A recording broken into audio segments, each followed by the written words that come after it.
তুই আমার মাল খাবি, মাল খাবি তো। আমি কখন কইলাম আপনার মাল খামু? এই তুই না আমার মায়ের বিয়া করবি? হ্যাঁ আমি কইছি আপনার মেয়ের বিয়ে করুম কখন?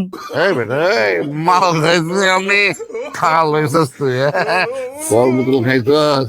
তবা তবা তবা, আমি মাল খাইতে যাবো কেন? আমি তো মদের খানে হাইটে গেলে আধা ঘন্টা কাল থাকি। আলাই কেউ কেউ মাল খায় টাল হয়ে যায়, আবার কেউ কেউ মাল না খাই টাল হয়ে যায়। ওই গাড়ি থাম, আমি মুতমু। না না না না, এর আগে মুতার কথা কয়ে দুইবার বলাইছেন, আমি জীবনে শেখার খাবো না। ভাই ব্যান থামাইবে না, চালাও। এই তার আমি ভ্যানের মতো বুঝতে দিই। এই ভাই এই থামান তো, থামান থামান। বলেন আমার হাত ধরে রাখবেন। হ্যাঁ ধরতে পারতেছেন না, বুঝবেন কেমনে? সাবধান, এই সর। আর হাত ধরেন, ধরছি পরে যাবেন, গাছ আস্তে হাঁটবেন। ধরছি। এই এই খারাপ দেখছো আলা গামটা হলো কি? আচ্ছা ভাই দৌড় দিতে। এই কাকা, এই খারাপ তো, এই কাকা বলে, এই বলে খারাপ নেই কারণ ও আমিও তো কই আমার বাবার সাঙ্গটাকে তুই আমার বাপরে মাল খাওয়াস।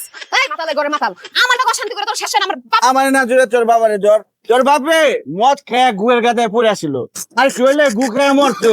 গুরস্থানের কি ক্রিকেট কারণ লাগতো, আমি নিয়ে আসি কাকা।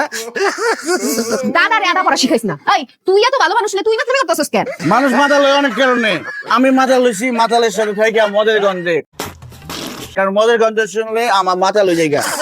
আমার বাপ যেটা 14 জীবনে কোনোদিন মদ হয় নাই, খায় নাই, আমিও শুই নাই। কা তুই কাকারে জিগা, কাকা 3বার বমি করছে, আমি পরিষ্কার করছি। কাকা 2বার মুতার কথা করে দৌড় দিছে, আমি দৌড়াই দিচ্ছি। দোষী না কাকা? কোন কেরা মদ খাইছে আপনারে? আব্বা কদি তোমার কে খাওয়াইছে সত্যি করে কও। সত্যি করে কোন?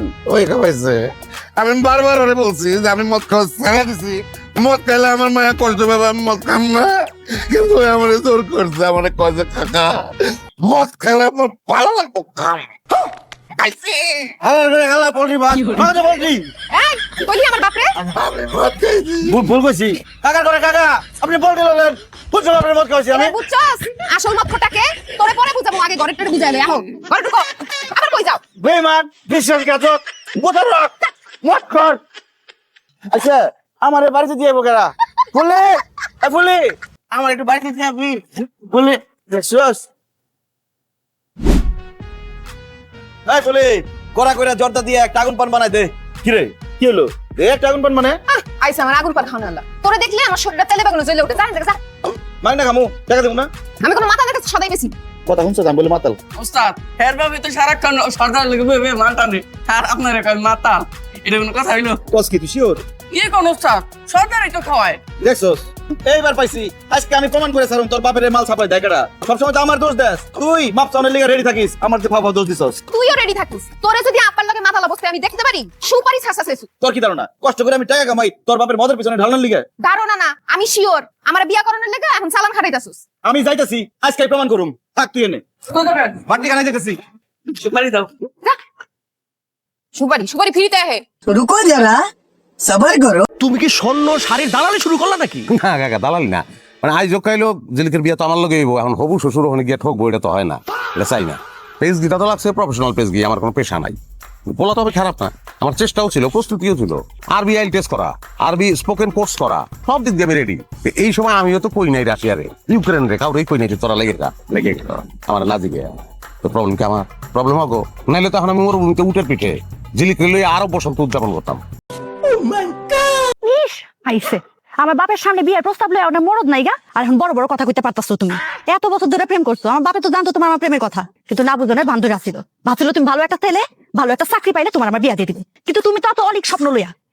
তো এদিক দিয়ে দালাল মোল্লা বিয়ের প্রস্তাব দিছে, আমার বাপে রাজি হয়েছে। আমার বাপে রাজি হয়েছে মানে আমিও রাজি হয়েছি, তুমি আমার ভুল্লা যাও। আমার মায়ের কথা শুনছো? হ্যাঁ একদম বাপের উপযুক্ত শিক্ষা পাইছে, ক্লিয়ার। এখন তুমি তোমার কাছে যাও, আমরা আমার কাছে যাই। ও না সে তো চাইবে না, আমি কিছু মনে করি নাই জিলিকের কথায়। ভালোবাসার মধ্যে রাগ অভিমান পোষা এগুলো তো থাকেই।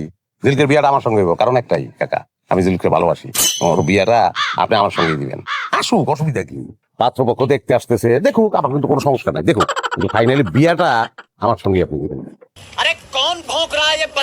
আচ্ছা ঠিক আছে, তুমি একটা কাজ করো, 7 দিন সময় আছে, 7 দিন পরে জিলিকে দেখতে আইবো তো, এর ভিতরে যদি একটা উপযুক্ত চাকরি জোগাড় করে আমার সামনে খাড়াইতে পারো, তাইলে বুঝুন তুমি একটা বাপের বেটা। মনে রাখ সময় কিন্তু মাত্র 7 দিন। আপনার কথায় অনেক জোর, কিন্তু যেই বলাটা 7 বছরের চাকরি জোগাড় করতে পারে না, সে 7 দিনে পারবো না। এটাই পরিষ্কার। তারপরেও ঝিলিককে আপনি আমার হাতে তুলে দিন, কারণ আমি ঝিলিককে ভালোবাসি, ও আমার ভালোবাসে, আমার খুদাই গুলো তুলে পাচ্ছি স্যার কিছু না। ঠিক আছে, যান ওই দোকানে যান, কেনাকাটা করেন। মেরুন কালার শাড়ি ম্যাচিং করে আমার একটা মেরুন কালার পাঞ্জাবি 3 পকেট এলাম। হ্যাঁ, সাইজ তো তুমি জানোই তো, এক্সেল। এখনো সময়, তোর নামে থানা একটা জিডি করে দিয়ামু। এদিকে না তো তেজ দিতে দিচ্ছেন না পায়, সেটলে মাথা ঘুরে যায়। আপদ তো দিলাম 7 দিনে চাকরি এখন কেমনে? আফসার হলে তো আমি নাই। প্রিয় দর্শক, আমি মাসুদুর রহমান রানা, হারির খবর থেকে আপনাদের সঙ্গে আসছি। আপনারা একটু আগেই আমার এই মোবাইলে স্ক্রিনে দেখতে পাইছেন যে 2 জন চোর, মহিলা চোর, তারা কাঁঠাল গাছে উঠছে সম্ভবত চুরি করার উদ্দেশ্যে। আমাদের দেরি করা ঠিক হবে না, আমরা বরং তাদের ধরার জন্য ওই কাঁঠাল গাছের গোড়ায় চলে যাই। কন্টেন্ট বানাইতে পারে। ভালো কন্টেন্ট কোনটা হবে জানো? তোমার আমার বিয়ার খবরটা, এটা যখন ছাইড়ে দেবো তখন দেখবো যে कौन है ये लोग, कहाँ से आते हैं ये?